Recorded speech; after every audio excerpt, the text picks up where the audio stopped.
அருட்பெருஞ்சோதி அருட்பெருஞ்சோதி தனிப்பெரும் கருணை அருட்பெருஞ்சோதி. எல்லா உயிர்களும் இன்புற்று வாழ்க, வள்ளல் மலரடி வாழ்க வாழ்க, கொல்லா விரதம் குவளை எல்லாம் ஓங்குக, நல்லோர் நினைத்த நலம் பெறுக, நன்று நினைத்த எல்லோரும் வாழ்க இசைந்து. உலக மக்களே, அறிவார்ந்த அன்பர்களே, ஆண்மினேய ஒருமைப்பாடுடைய அன்பர்களே, வல்லப்பமான கருளிய திருவிற்பாவில் 3ஆம் திருமுறையில் 3வது பதிகத்தில் இருக்கின்ற இரங்கல் மாலை என்ற பாடல்களுடைய விளக்கங்களை பார்த்து கொண்டிருக்கிறோம். இரங்கல் மாலையில் மொத்தம் 31 பாடல்களை கொண்டது. இதுவரையில் 20 பாடல்களுடைய விளக்கங்களை பார்த்திருக்கிறோம். இதற்கு முன்னால் இந்த பாடலுடைய விளக்கம் பார்ப்பதற்கு முன்னாலே ஒரு சிறிய முன்னுரை என்பது இதுவரைக்கும் நடந்த நிகழ்ச்சிகளுடைய ஒரு சிறிய முன்னுரை விளக்கம். வல்லப்பமானவர்கள் இந்த மண்ணுலைக்கு வருவிக்க உற்று சமயங்களும் மதங்களும் மார்க்கங்களும் சூழ்ந்திருந்த காலகட்டங்களில் எப்படியெல்லாம் இறைவனை வேண்டினார் என்பதையும், 9வது ஆண்டில் வருவிக்க உற்று 9வது ஆண்டில் இறைவன் ஆட்கொண்ட பிறகு தன்னுடைய மறைப்பு நீங்கிய பிறகு எதற்காக வருவிக்க உற்றோம் என்ற நிலை அவருக்கு தெரிகிறது. இறைவன் எந்த அருளையும் கொடுக்கவில்லை, ஆட்கொண்டு விட்டு சென்று விட்டார், மறைப்பை நீக்கிவிட்டு சென்று விட்டார். அதன் பிறகு இறைவனை பார்ப்பதற்காக இவர் திருவொற்றியூரிலே நின்று கொண்டிருக்கிறார். இறைவர் சிவபெருமான் இவரை பார்த்து திரும்பி பார்க்காமல் தெருவழியாக ஓடுகிறார். இவரும் பின்னாலே ஓடி அவர் ஓட்டத்தை பிடிக்க முடியவில்லை.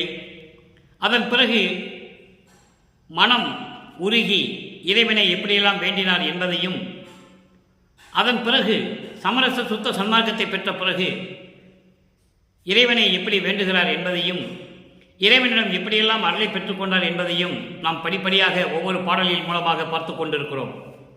அந்த வகையில் இன்று நாம் பார்க்க வேண்டிய பாடல் 3வது திருமுறை 3வது பதிகம் இரங்கல் மாலை 21வது பாடல். பாடலை நன்றாக கவனியுங்கள். சமயங்களும் மதங்களும் மார்க்கங்களும் சூழ்ந்திருந்த காலகட்டங்களில் நமது இறைவன் வல்லப்பமானவர்களும் தான் யார் என்று தெரியாத நிலையில் எப்படியெல்லாம் இறைவனை உருவகப்படுத்தினார் என்றும், அந்த இறைவன் எங்கே இருக்கிறார் என்றும், அந்த இறைவன் வந்து என்னை ஆட்கொண்ட பிறகு எனக்கு எந்த அருளை தரவில்லை என்றும் ஒவ்வொரு பாடலிலும் ஒவ்வொரு பொருள்பட நமக்கு அருளி இருக்கிறார்கள். அதை பார்த்து கொண்டிருக்கிறோம். 21வது பாடல் நல்ல கவனிங்க. மா வென்று உரித்தார் மாலையிட்ட மணாளர் என்று வந்து அடைந்தால் வா என்று உரையார் போ என்னார் மௌனம் சாதித்திருந்தனர்கான் ஆவென்று அலறி கண்ணீர் விட்டு அழுதால் துயரம் ஆறுமடி கோவென்று திருவில் கொண்டாய் என் குறையை எவருக்கு கூறுவேனே. இது பாடல். தன்னை தலைவியாகவும் இறைவனை தலைவனாகவும் வர்ணனை செய்து, உள்ளத்தை தோழியாக வர்ணனை செய்து உள்ளத்திடம் சொல்லுவது போல, தோழியிடம் சொல்லுவது போல உலக மக்களுக்கு தெரிவிக்கிறார்கள் நமது இறைவன் வல்லற்பமானவர்கள். உலக மக்களே, நான் இறைவனால் வருவிக்க உற்று 9 ஆண்டுகள் கழித்து என்னை வந்து ஆட்கொண்டாரே தவிர, என் மறைப்பை நீக்கினாரே தவிர எந்த அருளையும் எனக்கு கொடுக்கவில்லை. அதிலிருந்து நான் பட்ட பாடு, இந்த உலகில் நான் பட்ட பாடு, எப்படியெல்லாம் துன்பப்பட்டேன் என்று எல்லாருக்கும் தெரியும். அந்த நிலையில் இருந்து கொண்டு நான் இறைவனை பார்க்க சென்றால் இறைவன் என்னை பார்த்து ஓடுகிறார், காட்சி கொடுத்து மறைந்து விடுகிறார். நாரைகளையும் கிளிகளையும் தூது அனுப்பியும் எந்த பிரயோஜனமும் இல்லை, எந்த பலனும் இல்லை. எனவே இறைவன் இப்படியெல்லாம் என்னை ஆட்கொண்டு விட்டு என்னை தவிக்க விட்டு சென்று விட்டார் என்று உலக மக்களுக்கு தெரிவிக்கிறார். உள்ளத்திடம் சொல்லுவது போல, தோழியிடம் சொல்லுவது போல உலக மக்களுக்கு தெரிவிக்கிறார். இப்போ இந்த பாடலில் பத உரை பாருங்க. மா வென்று உரித்தார் என்பது, மா என்பது மதம் பிடித்த யானை. மதம் பிடித்து தெரிந்து கொண்டு உலாவிக் கொண்டிருந்த யானையை வென்று கொன்று தோலை உரித்து முடித்து கொண்டவர். மாவென்று உரித்தார் மாலையிட்ட மணாளர் என்று வந்தடைந்தால், தன்னை பெண்ணாக உருவப்படுத்தியதனால் மாலையிட்டார் என்று சொல்லுகிறார். என்னை மாலையிட்டார் என்று வந்து நின்றால் உலக மக்களே, என்னை ஆட்கொண்டார் என்று வந்து இறைவனிடம் வந்து நின்றால், வா என்று ஒரு வார்த்தை கூட என்னை அழைக்கவில்லை. வா என்று உரையார், வா என்று ஒரு வார்த்தை கூட சொல்லி என்னை அழைக்கவில்லை. போ என்னார் மௌனம் சாதித்திருந்தனர் கான். போவென்னார் என்பது பெண்கள் எல்லாம் என்னை போ விலகிப்போ விலகிப்போ என்று சொல்லுகிறார்கள். அப்போ அவர் மௌனம் சாதித்துக் கொண்டிருந்தார். எந்த விதமான பதிலும் கூறவில்லை. அங்கே கூடியிருந்த மக்கள் பெண்கள் என்று ஏன் சொல்கிறார் என்றால், தன்னை தலைவியாக உருவகப்படுத்தினார். தன்னை ஒரு பெண்ணாக உருவகப்படுத்தி சொல்லும் பொழுது அங்கே இருந்த பெண்கள் எல்லாம் என்னை விலகிப்போ என்று சொல்லுகிறார்கள்.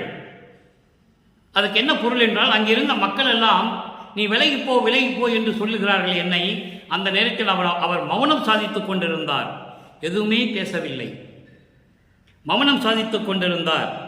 அதுக்கப்புறம் சொல்றார் பாருங்க, ஆவென்று அலறி கண்ணீர் விட்டு அழுதால் துயரமாறும்படி. ஐயோ என்று கதறி அழுது, ஐயோ என்று கூக்குரல் இட்டு கதறி அழுது கண்ணீர் விட்டு அழுதால்தான் என்னுடைய துன்பம், என் துயரம் ஆறும்படி. இப்படியெல்லாம் இருந்தால் நான் என்ன செய்வது? கூர்மையான வேல் போன்று 2 கண்களை உடைய என் தோழியே, இந்த குறையை நான் யாரிடம் போய் சொல்லுவேன்? எவருக்கு கூறுவேனே என்று சொல்லுகிறார். இந்த குறையை யாரிடம் போய் நான் சொல்லுவேன் என்று சொல்லுகிறார் தோழியிடம். உள்ளத்திடம் சொல்வது போல உலக மக்களுக்கு சொல்லுகிறார். உலக மக்களே, இப்படியெல்லாம் இந்த மண்ணுக்கு என்னை வருவிக்க செய்து இதுவரைக்கும் இவ்வளவு துன்பங்கள் நான் பட்டுக் கொண்டிருக்கிறேன். அங்கிருந்த கூடியிருந்த மக்கள் எல்லாம் என்னை விலகிப்போ விலகிப்போ என்று என்னை விரட்டுகிறார்கள். அப்பமும் அவர் எதுவுமே பேசவில்லை, மௌனம் சாதிக்கிறார். இப்படி இருந்தால் உலக மக்களே, இந்த குறையை நான் யாரிடம் போய் சொல்லுவேன்? தந்தையே மகனுக்கு அருள் கொடுக்காவிட்டால் நான் இந்த குறையை யாரிடம் போய் சொல்லுவேன் என்று சொல்லி இந்த பாடலை நமக்கு அருளியிருக்கிறார்கள். இப்போ இந்த பாடலுடைய தெளிவுரை கோர்வையாக சொல்லுகிறேன். மதம் கொண்ட யானையை கொன்று தோலை உரித்து உடுத்திய இறைவன், அவர் என்னை ஆட்கொண்ட இறைவன், என்னை மாலையிட்ட மணாளர் கணவன் என்று நான் இங்கு வந்து அடைந்தால், வா என்று கூட ஒரு வார்த்தை பேசவில்லை. அங்கு கூடியிருந்த பெண்கள் எல்லாம் ஏய் பெண்ணை, நீ விலகிப்போ விலகிப்போ என்று என்னை விரட்டும் போது, நீ போ போ என்று சொல்லி என்னை விரட்டும் போது மௌனம் சாதிக்கின்றார். அந்த நேரத்தில் நான் கூக்குரலிட்டு கதறி அழுத வேண்டும் போல தோன்றுகிறது. அப்படி கதறி அழுது கண்ணீர் விட்டால்தான் என் துயரம் ஆறும்படி, என் துயரம் என்னை விட்டு போகும்படி, மனம் ஆறுதல் அடையும்படி என்று தோழியிடம் சொல்லுவது போல உலக மக்களுக்கு சொல்லுகிறார். அதை நீங்கள் நன்றாக புரிந்து கொள்ள வேண்டும். இப்படியெல்லாம் இறைவனை மனம் வருந்தி இறைவனை பார்க்க முடியவில்லை என்று உலக மக்களிடம் கூறுகிறார். அதே இறைவன் அருப்பெருஞ்சோதியான பிறகு, சமரச சுத்த சன்மார்க்கத்தை பெற்ற பிறகு எப்படியெல்லாம் விளக்கம் தருகிறார் என்பதை ஒவ்வொரு பாடலிலும் ஒப்பிட்டு பார்த்து கொண்டிருக்கிறோம். 6ஆம் திருமுறை தான் முடிவான நிலை. சமயங்களும் மதங்களும் மார்க்கங்களும் கடந்த நிலையில் சமரச சுத்த சன்மார்க்கத்தை பெற்ற பிறகு எப்படியெல்லாம் இறைவனை வேண்டுகிறார் என்பதையும், அதே இறைவனிடம் எப்படியெல்லாம் விண்ணப்பம் வைக்கிறார் என்பதையும், சமரச சுத்த சன்மார்க்கத்தை பெறும் வரை, தந்தையிடமிருந்து பெறும் வரை, அருப்பெருஞ்சோதி ஆண்டவரிலிருந்து பெறும் வரை எப்படியெல்லாம் துன்பப்படுகிறார் என்பதையும் இன்று நாம் பார்க்க போகிறோம். நன்றாக கவனியுங்கள். இது மூலம் என்ன தெரிகிறது என்றால், ஒன்று நீங்கள் நன்றாக புரிந்து கொள்ள வேண்டும். உலக மக்களுக்கு தெரியப்படுத்துகிறார், வருவிக்க உற்றதிலிருந்து எவ்வளையெல்லாம் இந்த சமயங்களிலும் மதங்களிலும் மார்க்கங்களிலும் இருந்து கொண்டு நான் துன்பப்பட்டு கொண்டிருந்தேன். அதன் பிறகு இறைவன் என்னை ஆட்கொண்டு இதெல்லாம் எனக்கு தேவையில்லை மகனே உனக்கு இனிமேல் என்று சமரச சுத்த சன்மார்க்கத்தை பெற்ற பிறகு எப்படியெல்லாம் இறைவனிடம் அரணை பெற்றார் என்பதை உலக மக்களுக்கு தெரிவிக்கிறார். நன்றாக கவனியுங்கள். 6ஆம் திருமுறை 13வது பதிகம் திருவருள் விளைதல். அங்கே 2ஆம் திருமுறை பாடலிலே ஆட்கொண்டரை தவிர எனக்கு எந்த அருளையும் தரவில்லை, அவரை நான் பார்க்க சென்றாலும் என்னை பார்க்க மாட்டேன் சொல்லுகிறார், ஒரு வார்த்தையும் பேச மாட்டேன் என்று சொல்லுகிறார் என்றெல்லாம் சொல்லுவார். சமரச சுத்த சன்மார்க்கத்தை பெற்று உன்னுடைய அருளை எனக்கு தர வேண்டும் என்று எப்படியெல்லாம் கூறுகிறார். 1வது பாடல் திருவருள் விளைதல். செய்வகை அறியேன் மன்றுள் மாமனின் திருவுல குறிப்பையும் தெரியேன், உய்வகை அறியேன் உணர்விலே அந்தோ உருகன் மேல் உருங்கொள் என்று உழைந்தேன். மெய்வகை உடையேன் வேறு எவருக்கு உரைப்பேன். பொய்வகை உடையேன் எங்கனம் புகுவேன். புலையனேன் புகழ் அறியேனே. இது பாடல். சமயங்களும் மதங்களும் மார்க்கங்களும் சூழ்ந்திருந்த காலகட்டங்களில் அந்த நிலைகளில் இருந்து இருக்கும்போது இப்போ விடுபட்டு என்னை அதையெல்லாம் நீக்கிவிட்டு வர சொன்னாய், வந்துவிட்டேன். இப்போ என்ன செய்வது என்று எனக்கு தெரியவில்லை. சமயங்களிலும் மதங்களிலும் மார்க்கங்களில் சூழ்ந்திருந்த காலகட்டங்களில் அதெல்லாம் வேண்டாம் மகனே என்று சொல்லி என்னை சமரச சுத்த சன்மார்க்கத்தை கொடுத்து என்னை ஆட்கொண்டாய். ஆனால் இப்போது என்ன செய்வது என்று எனக்கு தெரியவில்லை. மன்றுள் மாமணி, சத்திய ஞான சபையில் இருக்கின்ற மணி போன்ற இறைவனே, நின் உள்ள குறிப்பையும் தெரியேன். நீ உள்ளத்தில் என்ன நினைத்துக் கொண்டிருக்கிறாய் என்னை பற்றி உன் உள்ளத்தில் என்ன நினைத்துக் கொண்டிருக்கிறாய் என்று கூட எனக்கு தெரியவில்லை. உய்வகை அறியேன். மேம்படும் நிலையான அந்த மேல் நிலையான நிலையை அடைவதற்கு கூட எனக்கு தெரியவில்லை. அதன் பிறகு உணர்விலேன் என்பது அந்த உணர்வு கூட எனக்கு தெரியவில்லை. எப்படி அடைய வேண்டும் என்ற நிலை கூட எனக்கு தெரியவில்லை. ஐயோ, உருகன் மேல் உருங்கொள் என்று உழைந்தேன். உருகன் மேல் உருங்கொள் என்பது துன்பங்களெல்லாம் நம்மை வந்து சேர்ந்து நம்மிடம் சேர்ந்து துன்புறுத்துமே என்று எண்ணி, துன்பங்களாம் என்னை அடைந்து என்னை துன்புறுத்துமே என்று எண்ணி என்ன ஆகுமோ என்று நான் அல்லல்பட்டேன், வருத்தப்பட்டேன், இளைத்தேன். எது வேணாலும் நீங்கள் எடுத்துக்கலாம். இந்த துன்பங்கள்லாம் வந்து சேருமே என்று நான் நினைக்கும் போது இனிமேல் என்ன ஆகுமோ என்று நான் அல்லல்பட்டேன். மெய்வகை அடையேன். மெய்யான வாழ்வை நான் அடைய முடியவில்லை. வேறு நான் எவருக்கு உரைப்பேன்? நான் யாரிடம் போய் சொல்லுவேன்? பொய்வகை உடையேன். பொய்யான உலகியல் வாழ்க்கையில் தானே இருந்து கொண்டிருக்கிறேன். முன்னாலே இந்த மண்ணுக்கு வறுமைக்கு உற்று பொய்யான உலகியல் வாழ்க்கையிலே தானே நான் இருந்து கொண்டிருக்கிறேன். எங்க நான் புகுவேன்? நான் எங்கே போவேன்? யாரிடம் போய் சொல்லுவேன்? புலையனேன் என்பது கீழ் நிலையில் இருக்கின்ற இந்த சிறியவன், உன் மகன். கீழ் நிலையில் இருக்கின்ற உன் சிறியவனாகிய இந்த மகன் நான் எங்கே போவேன்? யாரிடம் போய் சொல்லுவேன்? புகழ் அறியேனே. நான் என்னவென்று சொல்லுவதென்று எனக்கு தெரியவில்லை. என்ன சொல்வதென்று கூட எனக்கு தெரியவில்லை என்று சொல்லி இறைவனிடம் திருவருள் விளைதல் என்ற பதிகத்தில் இந்த பாடலை நமக்கு அருளி இருக்கிறார்கள். நல்லா கவனிக்கணும் நீங்க. அதாவது சமயங்களும் மதங்களும் மார்க்கங்களும் சார்ந்த நிலையில் நான் இருந்து கொண்டிருந்த போது அது வேண்டாம் மகனே என்று சொல்லி அதை நீக்கிவிட்டு வா என்று சொல்லி அதை நீக்க செய்து தடைகளை எல்லாம் நீக்கி என்னை சமரச சுத்த சன்மார்க்கத்தை கொடுத்து வா மகனே என்று சொன்னபோது செய்வகை அறியேன். என்ன செய்வதென்று கூட எனக்கு தெரியவில்லை. சத்தியஞான சபையில் இருந்து கொண்டிருக்கின்ற இறைவனே, உன் உள்ளத்தில் என்னை பற்றி என்னதான் நினைத்துக் கொண்டிருக்கிறாய் என்பது கூட எனக்கு தெரியவில்லை என்று சொல்லி இந்த பாடலை நமக்கு அருளியிருக்கிறார்கள். அடுத்து 16வது பதிகம், தற் சுதந்திரம் இன்மை. அதாவது எனக்கு எந்த விதமான சுதந்திரமும் இல்லை, எல்லாமே உனக்கு தான் என்ற நிலையில் ஒரு பாடல். இப்பாரில் உடல் ஆவி பொருளும் உன்பால் கொடுத்தேன். இப்பாரில் உடல் ஆவி பொருள் உன்பால் கொடுத்தேன். மற்ற எனக்கு என்று இங்கே எப்பாலும் சுதந்திரம் ஓர் இறையும் இல்லை. சிறிதளவு கூட இல்லை என்று சொல்றார். ஓர் இறையும் இல்லை. அருட்ஜோதி இயற்கை என்னும் துப்பாய உடல் ஆதி தருவாயோ, இன்னும் என்னை சோதிப்பாயோ. அப்பா, நின் திருவுளத்தை அறியேன். இவ்வடியனால் என்ன செய்வதென்னே ஆவதென்னே என்று சொல்லி இந்த பாடலை அறிவிக்கிறார்கள். பாரில் என்பது இந்த மண்ணுலகிலே உன்னாலே வருவிக்க உற்று இந்த மண்ணுலகிலே எனது உடல் ஆவி பொருள் எல்லாமே உன்னிடம் கொடுத்து விட்டேன். எனக்கென்று எந்த சுதந்திரமும் இல்லை, எல்லாமே கொடுத்து விட்டேன். மற்ற எனக்கு என்று இங்கே இதை தவிர வேறு எதுவுமே எனக்கு இல்லை. எந்த சுதந்திரமும் இல்லை, எவ்விடத்திலும் இல்லை. எப்பாலும் என்பது எவ்விடத்திலும். சுதந்திரம் ஒரு இறையும் இல்லை, ஒரு சிறிதளவு கூட. இறை என்பது சிறிதளவு கூட இல்லை. இந்த மண்ணுலகிலே உன்னாலே வருவிக்க விட்டு என்னை ஆட்கொண்ட பிறகு எனது உடல் பொருள் ஆவி எல்லாவற்றையும் உன்னிடம் கொடுத்து விட்டேன். இதை தவிர எனக்கு எந்த விதமான சுதந்திரமும் எந்த இடத்திலும் எவ்விடத்திலும் கிடையாது. ஒரு சிறிதளவு கூட கிடையாது. அருள் ஜோதி இயற்கை என்னும் துப்பாய உடல் ஆதி தருவாயோ.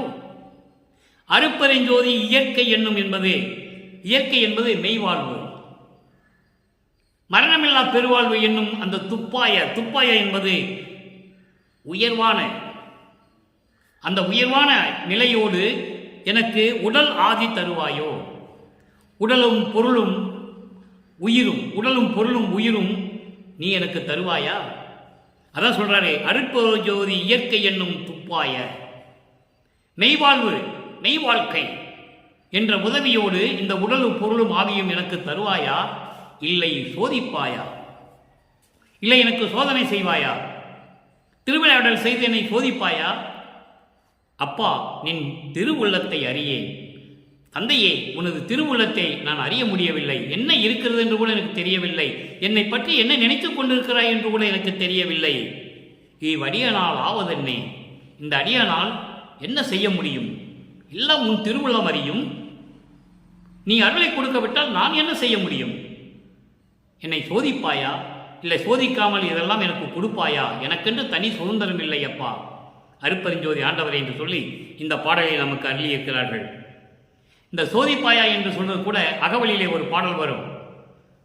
எச்சோதனைகளும் இயற்றாது எனக்கே அச்சோ என்று அருள் அருட்பெருஞ்சோதி. எச்சோதனைகளும் இயற்றாது அச்சோ என்று எனக்கு அருள் அருட்பெருஞ்சோதி. எனக்கு எந்த விதமான சோதனைகளும் நீ செய்யக்கூடாது.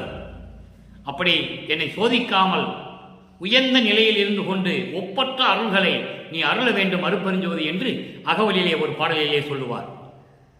அடுத்த ஒரு நிலை பாருங்க, மூணாவது நிலை என்ன? கண்ணீர் கதறிவிட்டு அழுதாலும் என் துயரம் தீரும் என்று சொல்லுவார். மாலையிட்டதோடு சரி, அதாவது ஆட்கொண்டதோடு சரி, திருப்பி வந்து அருளை கொடுக்கவில்லை என்று சொல்லுவார். அதற்கு ஒரு பதில் 37வது பதிகம் அருள் விளக்க மாலை 21வது பாடல். இரங்கல் மாலையில் இருக்கின்ற 21வது பாடலுக்கு முடிவான விளக்கம் அருள் விளக்க மாலையிலே 21வது பாடல்.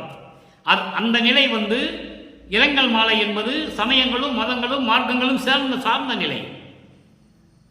சமரச சுத்த சன்மார்க்க நிலை வரும்போது அருள் விளக்க மாலையிலே எப்படி கூறுகிறார் என்பதை நீங்கள் கவனிக்க வேண்டும்.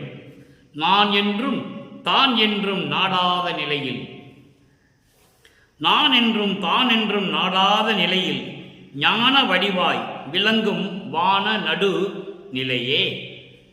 இறைவனை சொல்லுகிறார். இறைவன் எப்படிப்பட்ட இறைவனா? நான் என்றும் தான் என்றும் நாடாத நிலையில் ஞான வடிவாய் விளங்கும் வான நடு நிலையே. ஊன் என்றும் உயிர் என்றும் குறியாமே முழுதும் ஒரு வடிவாம் திருவடிவும் உவந்து அளித்த பதியே. சமரச சுத்த சன்மார்க்கத்தை பெற்ற பிறகு எப்படியெல்லாம் இறைவனிடம் வாங்கினார் என்று சொல்லுகிறார். கவனிக்கணும். தேன் என்றும் கரும்பு என்றும் செப்பரிதாய் மனமும் தேகமும் உயிர் உணர்வும் தித்திக்கும் சுவையே. வானென்றும் ஒளி என்றும் வகுப்பரிதாம் பொதுவில் பயங்கும் நடத்தரசே என் மாலையும் ஏற்றருளே. பாடலுடைய பொருள் பாருங்க. நான் என்றும் தான் என்றும், நான் என்றும் இறைவன் என்றும், தான் என்பது இறைவன் அருட்பெருஞ்சோதி. நான் என்றும் இறைவன் என்றும் நாடாத நிலை, பிரித்து பார்க்க முடியாத நிலை. அப்படின்னா என்ன சொன்னால் ரெண்டு பேரும் ஒன்றாயிட்டாங்கன்னு அர்த்தம். அருட்பெருஞ்சோதி தான் வள்ளற்பமானவர்கள், வள்ளப்பமான் தான் அருட்பெருஞ்சோதி, இரண்டரை கலந்து கொண்டார்கள். அந்த நிலையை சொல்லுகிறார். நான் என்றும் தான் என்றும் நாடாத நிலையில், பிரித்து பார்க்க முடியாத நிலையில் ஞான வடிவாய் விளங்கும் வான நடு நிலையே. ஞான தேகத்தோடு விளங்கிக் கொண்டிருக்கும் விளங்கும் வான நடுநிலையே, சுத்த ஞான வெளி நிலையே இறைவனே என்று சொல்லுகிறார். வான நடுநிலை என்பது சுத்த ஞான சிவநிலை. அந்த நிலையில் இருக்கின்ற இறைவனே அருட்பெருஞ்சோதியை என்று சொல்கிறார். ஊன் என்றும் உயிர் என்றும் குறியாமை, உடம்பு என்றும் உயிர் என்றும் நினைக்காமல் எண்ணி பார்க்காமல் முழுதும் ஒரு வடிவாம் திருவடிவம் உவந்து அளித்த பதியே. திருவடிவம் என்பது 3 தேகங்கள். முத்தேகம், சுத்த தேகம், புராண தேகம், ஞான தேகம்.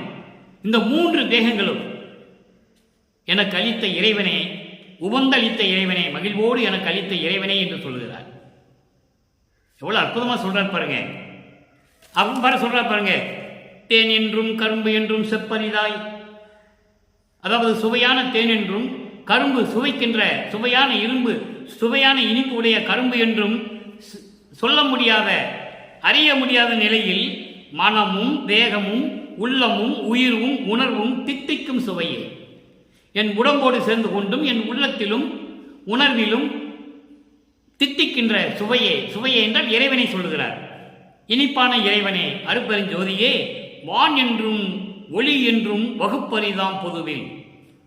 வான் என்றும் ஒப்பற்ற நிலை என்றும் ஒளி என்றும் அருட்பெருஞ்சோதி என்றும் வகுப்பரிதாம் பிரித்து பார்க்க முடியாத அரிதான நிலையில் இருக்கின்ற பொதுவில் சத்தியஞான சபையில் விளங்கிக் கொண்டிருக்கின்ற நடத்தரசே, என் மாலையும் ஏற்றருளே.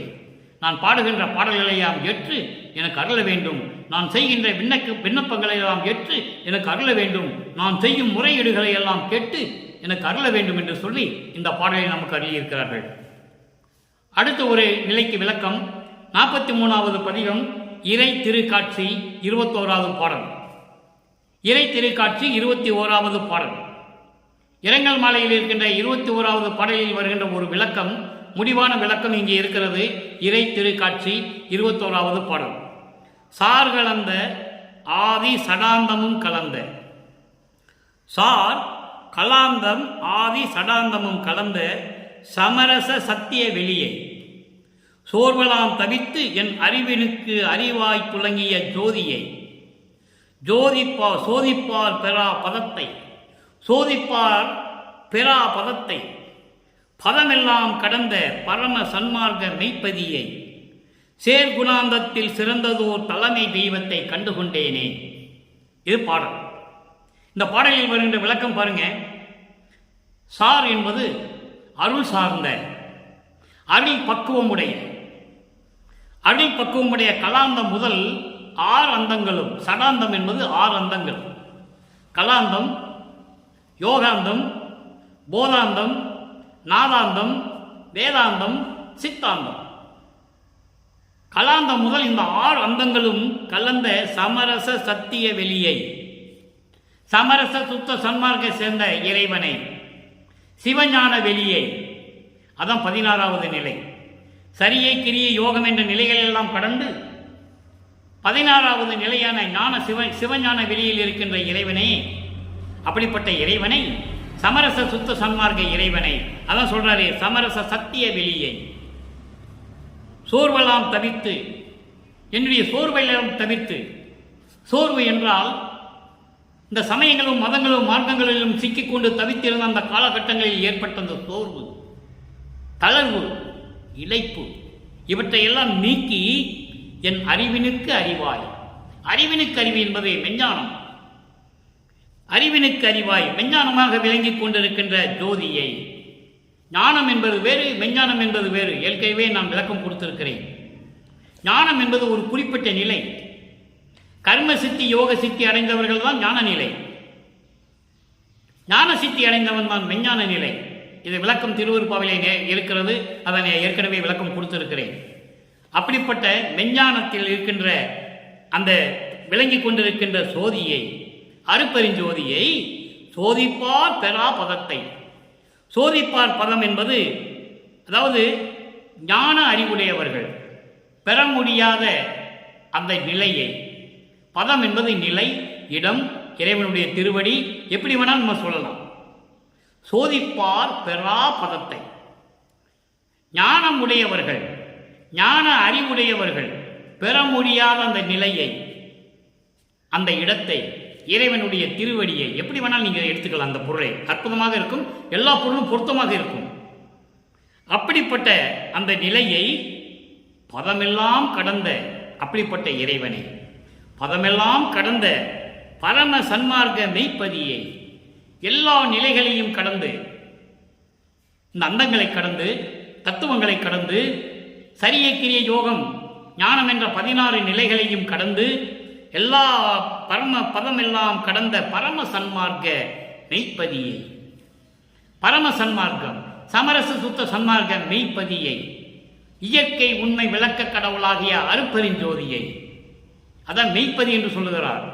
இயற்கை உண்மையின் விளக்க கடவுளாக இருக்கின்ற அருட்பெருஞ்சோதியை, சேர்குணாந்தத்தில் சிறந்ததோர் தலைமை தெய்வத்தை, தலைமை தெய்வம், எல்லாவற்றுக்கும் தலைமையான தெய்வம் அருட்பெருஞ்சோதி, தலைமை தெய்வம், சமரச சுத்த சன்மார்க்கத்தினுடைய தலைமை தெய்வம் அவர் கடவுள் அருட்பெருஞ்சோதி. அவரை நான் கண்டுகொண்டேனே என்று சொல்கிறார். சேர்குணானந்தம் என்பது நிற்குணத்தில், சிறப்பான அருளுடைய குணத்தில், அந்த குணத்தில் சேர்ந்து கொண்டிருக்கின்ற என் குணங்களை கொண்ட தன்மையத்தனாதல், தூய உடம்பினாதல், இயற்கை உணர்வினாதல், முற்றிலும் உணர்தல், இயற்கையாகவே பாசங்களை நீக்குதல், முடிவில் ஆற்றல் உடைமை, பேரருள் உடைமை, வரம்பில் இன்பம் உடைமை, இப்படி குணாந்தத்தில், அந்த குணாந்தத்தில் சிறந்ததோர் தலைமை தெய்வத்தை கண்டுகொண்டேனே என்று சொல்லி இந்த பாடலை நமக்கு அருளியிருக்கிறார்கள் நமது இறைவன் வல்லப்பமானவர்கள். அடுத்து இறுதியான ஒரு விளக்கம், அற்புதமான விளக்கம். வல்லப்பமானவர்கள் சுத்த சன்மார்க்கத்தை எப்போது பெற்றுக்கொண்டார்? இறைவன் வந்து ஆட்கொண்ட பிறகு, 12வது ஆண்டில் மீண்டும் வந்து ஆட்கொண்ட பிறகு, அந்த நாளில் இருந்து இற்றைய பகல் வரை என்று சொல்லுவார். அந்த இற்றைய பகல் என்னது? சமரச சுத்த சன்மார்க்கத்தை பெறும் வரை. அப்ப சமரச சுத்த சன்மார்க்கம் எப்போது பெற்றுக்கொண்டார்? அருமையான விளக்கம், நன்றாக கவனியுங்கள். 12 ஆண்டு தொடங்கி இந்த மண்ணுக்கு வருவிக்க உற்று 9வது ஆண்டில் என்னை ஆட்கொண்டாய். அதன் பிறகு நீ என்னை பார்க்க வரவில்லை. நான் பட்ட துன்பங்கள் துயரங்கள் எல்லாம் மலையும் கரையுமே என்று சொல்லுவார். இங்க பாருங்க, 12 ஆண்டு தொடங்கி இற்றைய பகல் வரையுமே படியில் பட்ட பாட்டை நினைக்கில் மலையும் கரையுமே. துணியா தந்த பாடு முழுதும் சுகமாதாயிற்றே. துரையே நின் மெய்யருள் இங்கு எனக்கு சொந்தமாயிற்றே. 4 வரிதான். பிரபஞ்சத்தின் உண்மை பூரா இங்கதான் இருக்கு. நல்ல கவனிங்க. 12 ஆண்டு தொடங்கி, 12 ஆண்டு என்பது 2வது எட்டில் இருக்கிறார். நான் ஏற்கனவே இது விளக்கம் கொடுத்திருக்கிறேன். வல்லப்பமன் அவர்கள் வருவிக்கு உற்று 1ஆம் ஆண்டிலிருந்து 51 ஆண்டுகள் வரையிலும் இருக்கின்ற காலத்தை 8 எட்டாக பிரித்து, 6 எட்டுகளாக பிரித்து, ஒவ்வொரு எட்டிலும் எப்படி இறைவன் தனக்கு அருளை கொடுத்தார் என்பதை திருவருட்பாவிலே நாம் காணலாம். அந்த விளக்கம் இறைவனுடைய தயவையும் கருணையும் இருந்தால்தான் பெற முடியும். 6 விளக்கங்களையும் படித்து அந்த விளக்கம் தெரிந்திருந்தால்தான் சொல்ல முடியும், இல்லை என்றால் முடியாது. அப்போ 1ஆம் எட்டிலிருந்து, 1ஆம் எட்டு என்பது வருவிக்குற்ற ஆண்டிலிருந்து அந்த 8 ஆண்டுகளுக்குள் என்ன நடந்தது? சமயங்களையும் மதங்களையும் மார்க்கங்களையும் சார்ந்த நிலையில் அவருக்கு ஒரு சமய கோயிலிலே, ராமலிங்கேஸ்வரர் கோயில் என்ற ஒரு இடத்திலே, மருதூர் பக்கத்தில் இருக்கின்ற பின்னலூர் என்ற ஒரு கிராமத்தில் இருக்கின்ற அந்த கோயிலிலே போய் பேர் வைக்கிறார்கள், மொட்டை அடிக்கிறார்கள், காது குத்தி கடுக்கான் இடுகிறார்கள். அது பிறகு கடுக்கான் கலெக்ட், நீ தான் கலெக்டர்னு சொன்னது, அதுக்கப்புறம் திருடன் வேடத்தில் அருட்பெருஞ்சோதியார் போய் கலெக்டர்லாம் செவி வெளிவந்த செய்திகளெல்லாம் உண்டு. அதெல்லாம் உண்மைதான், கலெக்டர் உண்மைதான். நான் கலெக்டது அருட்பெருஞ்சோதி ஆண்டவர். அதன் பிறகு 6 மாத குழந்தையிலே பிள்ளை தலக்கடியை திரை தூக்க தரிசித்த போது, வேய் வகை மேல் காட்டாதே எந்தனக்கே வெளியாய் காட்டிய மெய்புறமா மெய்ப்பொருளே என்று சொல்லுவார். அங்குதான் சிதம்பர ரகசியத்தை பார்த்தது. அதன் பிறகு இறைவன் வந்து மகனை பார்க்கவே இல்லை. நமது குழந்தை இறைவனுக்கு மனம் ஒரு நிலையில் இல்லை, மனம் அலைவாய்கிறது. கந்த கோட்டத்தில் இருந்து கொண்டு மனதில் வந்தபடியெல்லாம் பாடுகிறார். அப்போ அவருக்கெல்லாம் அருள் கிடையாது. நல்லா புரிஞ்சுக்கணும் நீங்க, அருள் கிடையாது. பாடுகிறார், முருகனை பற்றி பாடுகிறார், பிள்ளையாரை பற்றி பாடுகிறார். அவர் மனதில் என்ன தோன்றுதோ அதெல்லாம் பற்றி பாடுகிறார். இல்லை என்று சொல்ல முடியாது, திருவருட்பாவிலே அது உண்டு. அதன் பிறகு 9வது ஆண்டில் ஆட்கொண்ட பிறகு அவர் இறைவன் யார் என்பதை தெரிந்து கொண்டார், வருவிக்க உற்றவன் என்பதை தெரிந்து கொண்டார். ஆனால் எதற்காக வருவித்தவன் என்று தெரியாது அவருக்கு. வருவிக்க உற்றவன் என்று தெரிந்து கொண்டார், எதற்காக வருவித்தவன் என்று அப்போ அவருக்கு தெரியாது. ஏனால் சமயங்களும் மதங்களும் மார்க்கங்களும் சூழ்ந்த இந்த காலகட்டங்களில் தான் யார் என்று தெரிந்த பிறகு இறைவனை பார்க்க திருவெற்றியூர் செல்லுகிறார். அதைத்தான் நம்ம இரங்கல் மாலையிலே பார்த்து கொண்டிருக்கிறோம். இரங்கல் மாலையிலே பார்த்து கொண்டிருக்கிறோம். அது சுத்த சன்மார்க்கத்தை பெற்ற பிறகு அதன் நிலையை மக்களுக்கு விளக்கி சொல்ல வேண்டும் என்பதற்காகத்தான் இந்த வள்ளலார் ஊழியன் இறைவனுடைய தயவாலயம் கருணையாலயம் இந்த விளக்கம் கூறிக்கொண்டிருக்கிறேன். அப்போ 12ஆம் ஆண்டு தொடங்கி 9வது ஆண்டில் ஆட்கொண்டவர் திருப்பி மகனை பார்க்கவில்லை.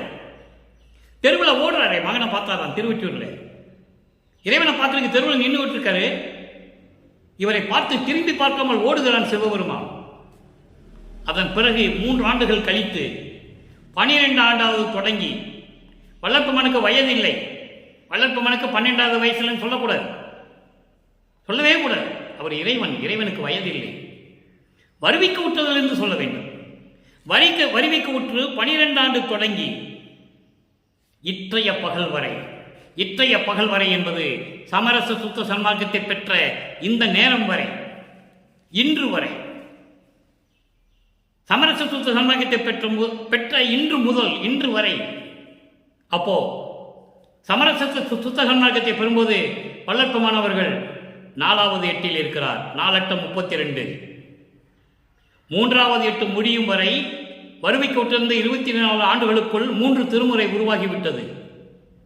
4வது எட்டில் 24வது ஆண்டிலிருந்து 33வது ஆண்டு வரைக்கும் அந்த 8 ஆண்டுகள் இடைப்பட்ட காலத்தில் உருவானதுதான் 4ஆம் திருமுறையும், தனக்கோடி அம்மையாரின் கழுத்திலே தாலி கட்டியதையும், தாலி கட்டி அந்த அம்மையாருடைய சாபத்தை நீக்கி விமோசனம் கொடுத்ததையும், அப்போ திருமணம் நடக்கும்போது மாணவர்கள் எல்லாம் வந்து மலர் தூவி வாழ்த்தியதையும் எல்லாம் திருவருட்பாவில் நமக்கு அருளியிருக்கிறார்கள் நமது இறைவன் வல்லற்பமானவர்கள் என்பதை இங்கே பதிவு செய்ய கடமைப்பட்டிருக்கிறேன். வானவர்கள் வந்து மலர் தூவி வாழ்த்துவது மக்களுக்கு தெரியாது. நீங்கள் எத்தனையோ படங்களில் பார்த்துருப்பீங்கல்ல, பிரம்மனும் திருமணம் திறன் முருகன் இவங்கெல்லாம் வருவாங்க, அப்படியே மலர் தூவி வாழ்த்துவாங்க. அதெல்லாம் நம்ம சினிமாவில் பார்த்தது. ஆனால் வல்லப்பமான் பாடலிலே சொல்லுகிறார், மனப்போது வீற்றிருந்தான் மாலையன் ஆதியோர். தெளிவாக சொல்லுவார், அன்பு மாலையில் சொல்லுவார், அற்புதமாக சொல்லுவார். இப்படியெல்லாம் இருக்கின்ற இறைவன் வல்லப்பமானவர்கள் 12வது ஆண்டு தொடங்கி சமரச சுத்த சன்மார்க்கம் பெறும் வரை, சமரச சுத்த சன்மார்க்கம் கிட்டத்தட்ட தோராயமாக 32வது ஆண்டிலிருந்து 34வது ஆண்டுகளுக்குள், அந்த 2 ஆண்டுகளுக்குள் தான் சுத்த சன்மார்க்கத்தை பெறுகிறார். அது பாடலிலே நாம் கூர்ந்து பார்த்தால், கூர்ந்து கவனித்தால் தெரியும். நாளை அதிலே ஒரு பாடல் விளக்கம் இருக்கிறது, தெளிவாக சொல்லுவேன் நாளைக்கு. இப்போ இது மட்டும் நீங்கள் வச்சுக்கோங்க. 32 ஆண்டுகளில் சமரச சுத்த சன்மார்க்கத்தை பெற்ற அந்த பகல் வரை, அன்றைய தினம் வரை, வருவிக்க உற்று 12வது ஆண்டிலிருந்து 32வது ஆண்டு சமரச சுத்த சன்மார்க்கத்தை பெற்ற பகல் வரை, இந்த படியில் நாம் பட்ட பாட்டை நினைக்கில், இந்த மண்ணுலகிலே உன்னாலே வருவிக்க உற்று நான் பட்ட துன்பங்களை எல்லாம் நினைக்கும் போது மலையும் கரையுமே. கருங்கல்லால் இருக்கின்ற அந்த மலை கூட கரையுமே, அழுகுமா, கண்ணீர் விட்டு அழுகுமா. எப்படி அருமையா சொல்றார் பாருங்க. அடுத்து பாருங்க, துனியா தந்த பாடு முழுவதும் சுகமதாயிற்றே. துனியா தந்த பாடு, இந்த மண்ணுலகிலே உன்னாலே வருவிக்க உற்று நான் பட்ட துன்பங்கள் எல்லாம், நான் பட்ட துன்பங்கள், துயரங்கள், இடர்கள், பழிச்சொல்கள், மானம் போன வழியெல்லாம் விடுத்தேன் என்று சொல்லுவார் ஞானசரியிலே. அப்படியெல்லாம் நான் பட்ட கஷ்டங்களாம் சுகமாயிற்று. எப்படி சுகமாயிற்று? சமரச சுத்த சன்மார்க்கத்தை பெற்ற பிறகு, அதான் இற்றைய பகல் வரை அப்படியெல்லாம் நான் பட்ட துன்பங்கள் எல்லாம் சுகமாயிற்று. சன்மார்க்க சுத்த சன்மார்க்கத்தை பெற்ற பிறகு அந்த துன்பங்களும் துயரங்களும் நீங்கி எனக்கு எல்லாம் சுகமாயிற்று. துரையே, நின் மெய்யருள் இங்கு எனக்கு சொந்தமாயிற்று. துரையே, அருட்பெருஞ்சோதியே, உன்னுடைய அந்த உண்மையான அருள், மெய் அருள், உண்மையான அந்த அருள் இங்கு இப்பொழுது இந்த மண்ணுலகிலே எனக்கு சொந்தமாயிற்றே, எனக்கு சொந்தமாயிற்றே என்று சொல்லுவார். சுத்த சன்மார்க்கத்தை பெற்ற பிறகுதான் இவ்வளவும் அவருக்கு கிடைக்கிறது. அப்போ உலக மக்களுக்கு தெரிவிக்கிறார், உலக மக்களே, சமயங்களும் மதங்களும் மார்க்கங்களிலும் இருந்த சூழ்நிலையில் நானும் அதில் ஈடுபட்டு கொண்டுதான் இருந்தேன். ஏனென்றால் எனக்கு அப்போ அற்ப அறிவாக இருந்தது. அற்ப அறிவு என்பது மறைப்பு நிலை.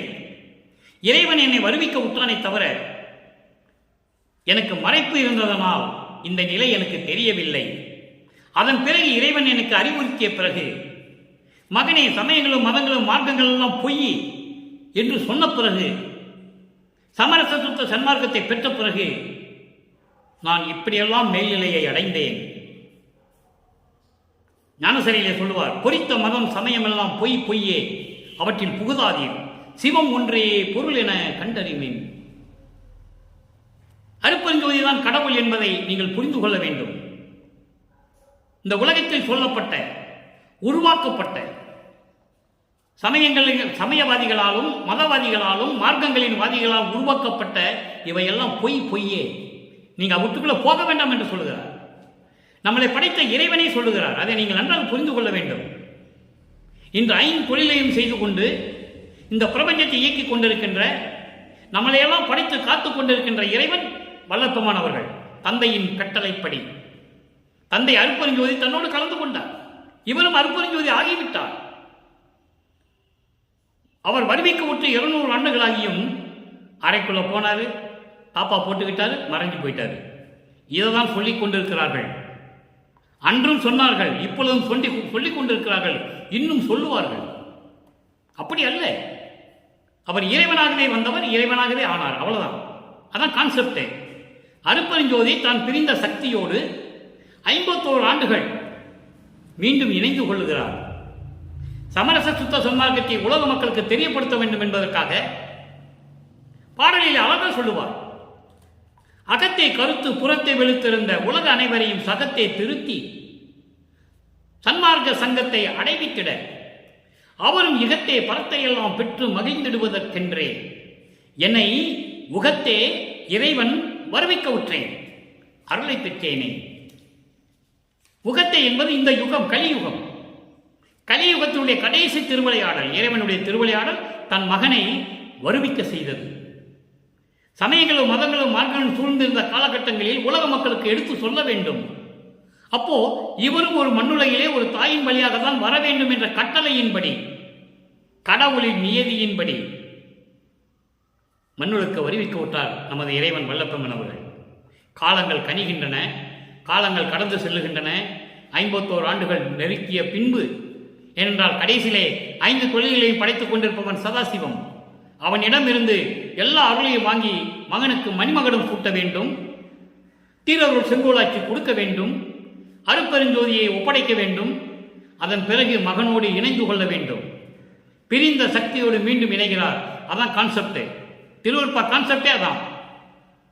சமரச சுத்த சன்மார்க்கத்தை உலக மக்களுக்கு தெரியப்படுத்த வேண்டும். அதற்கு தன் மகனை, தன்னுடைய சக்தியை 51 ஆண்டுகள் இந்த மண்ணுலகிலே உலாவ விடுகிறார். அவர் இங்க மட்டும் இல்லை, நினைச்சா இங்க இருப்பாரு, இல்லைன்னா சிவஞான வெளிக்கு போயிடுவார். உலகில் என்ன சொல்லுவாங்கன்னா, கொஞ்ச நாள் இங்க இருந்தார், அப்புறம் காணுமே, எங்க போனாருன்னு தெரியல. எப்படியெல்லாம் சொல்லுவார்கள் தெரியுமா? செவிவெளி செய்திகள் நிறைய உண்டு. முதல் மாணாக்கர் என்று சொல்லக்கூடிய வேலாயுதம் அவர்கள் கூட வல்லப்பெருமான் அறைக்குள் சென்று அங்கு பாய் விரித்திருந்தது, படுக்கையில் படுத்து விட்டார். அதன் பிறகு அவர் ஐரோப்பாவுக்கும் அமெரிக்கா நாடுகளுக்கும் சென்று விட்டார் என்று பதிவு செய்திருக்கிறார். கல்வெட்டிலே உண்டு. அவர் ஐரோப்பாவுக்கு அமெரிக்காவுக்கு செல்ல வேண்டிய காரணம், அப்போ அவர்களெல்லாம் இவரை இறைவன் என்று நினைக்கவில்லை, இறைவனாகவே கருதவில்லை. யோகி என்று சொன்னார்கள், ஞானி என்று சொன்னார்கள், உத்தமர் என்று சொன்னார்கள், தமிழ் துறவி என்று சொன்னார்கள், பாடலாசிரியர் என்று சொன்னார்கள், உரையாசிரியர் என்று சொன்னார்கள், சீர்திருத்தவாதி என்று சொன்னார்கள். ஆனால் அவர் இறைவன் என்று யாரும் சொல்லவில்லை. சின்னையாமருடைய கருவறையிலே இருந்து அவர் எப்படி இந்த மண்ணுலைக்கு வந்தார் என்பதை தெளிவாக சொல்லுகிறார் திருவருட்பாவிலே. மக்களிடம் யாரும் சொல்லவில்லை. சொன்னாதானே தெரியும், சொன்னாதானே மக்கள் புரிந்து கொள்வார்கள். யாரும் சொல்லவில்லை. உலகத்தில் பிரபஞ்சத்தில் தோன்றிய அத்தனை செய்திகளையும் சொன்னார்கள். வல்லப்பெருமான் வருவிக்க விட்டு 200 ஆண்டுகளாகின்றன. உண்மை நிலையை மக்களிடம் யாரும் சொல்லவில்லை என்பதுதான் வேதனையான விஷயம். அது ஒரு பக்கம் இருக்கட்டும், எல்லாம் திருவருள் செயல், எல்லாம் இறைவன் செயல். என்றாவது ஒரு நாள் இந்த உலகம் திரும்பி பார்க்கும். இறைவன் வல்லப்பெருமான் என்பதை இந்த உலகம் என்றாவது ஒரு நாள் திரும்பி பார்க்கும் என்பதை கூறி, இன்று நாம் பார்த்த பாடலுடைய விளக்கம் உங்கள் மனதில் பதிந்திருக்கும் என்று கருதி இந்த வள்ளலார் ஒளியான் விடைபெறலாம் என்று இருக்கிறேன். எனவே மக்களே, அப்படிப்பட்ட அருட்பெருஞ்சோதி ஆண்டவரை, அருட்பெருஞ்சோதியே ஆண்டவராகிய நமது வள்ளல் பெருமானையும், ஏன்னால் வேறு வேறு அல்ல, அதை இன்னைக்கு ஒரு பாடலோடு சொல்லியிருக்கோம். நான் என்றும் தான் என்றும் நாடாத நிலையில். அப்படியெல்லாம் பிரித்து பார்க்க முடியாது. வள்ளல் பெருமானை அருட்பெருஞ்சோதியை பிரித்து பார்க்க முடியாது. அருட்பெருஞ்சோதி சொன்னாலே வள்ளல் பெருமான் தான், வள்ளல் பெருமான் என்று சொன்னாலே அருட்பெருஞ்சோதி தான். இதுதான் உண்மை, இதுதான் சத்தியம். அந்த நிலையில் இருந்து கொண்டு அன்பர்களே, சைவ நெறியில் இருந்து கொண்டு கொலையும் கொலையும் தவிர்த்து, கொலை என்பது உயிர்களை கொலை செய்வது. எறும்பு கூட நமது மனம் அறிந்து உள்ளம் அறிந்து அதை கொல்லக்கூடாது. புலை என்பது மாமிசம் உணவுகளை தவிர்க்க வேண்டும். ஒரு உயிரை கொன்று அந்த பிணத்தை, அந்த உடம்பை நாம் உணவாக எடுத்துக்கொள்ளக்கூடாது. அது இறைநெறிக்கு உகந்ததல்ல, சமரச சுத்த சன்மார்க்க நெறிக்கு உகந்ததல்ல. எனவே கொலையும் புலையும் தவிர்த்து இறைவனை வணங்கி இறைவனுடைய அருளையும் பொருள்களை எல்லாம் பெற்று இந்த வையகத்திலே நீங்கள் வாழ்வாங்க வாழ வேண்டும் என்று இறைவனுடைய தயவாலையும் கருணையாலையும் வாழ்த்து விடைபெறுகிறேன். இந்த வள்ளலார் ஊழியன். மீண்டும் நாளை சந்திப்போம். நன்றி, வணக்கம். அருட்பெருஞ்சோதி அருட்பெருஞ்சோதி, தனிப்பெரும் கருணை அருட்பெருஞ்சோதி.